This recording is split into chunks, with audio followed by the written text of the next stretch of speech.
గత ప్రభుత్వంలో ఏవైతే అరాచకాలు, అక్రమాలు, దోపిడీలు, కొల్లగొట్టిన ఆస్తులు, భూదందాలు, ధరణి అనే కార్యక్రమం చాటున ఏవైతే పేదవాళ్ల భూములు కొల్లగొట్టారో, ఏదైతే కాళేశ్వరం ప్రాజెక్టు ద్వారా నీళ్లిస్తున్నామని ఒక మసిబూసి మారేడుకాయను చూపించి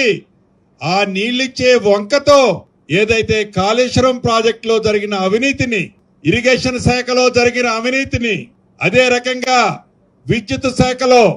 కొనుగోళ్లలో, విద్యుత్ ప్రాజెక్టులో జరిగిన అవినీతిని సుమారు ఒక 5 లక్షల కోట్ల అప్పులు చేస్తుంటారేమో గత ప్రభుత్వ పెద్దలు అని. కానీ తీరా లెక్కలు చూస్తే తెలిసింది ఎంత అంటే 7 లక్షల కోట్ల పైగా గత ప్రభుత్వం అప్పులు చేసింది అనేది నగ్న సత్యము అనేది అసెంబ్లీ సాక్షిగా మీ అందరికీ కూడా ఈ ప్రభుత్వం శ్వేతపత్రం ద్వారా మీకు తెలియజేయటం జరిగింది.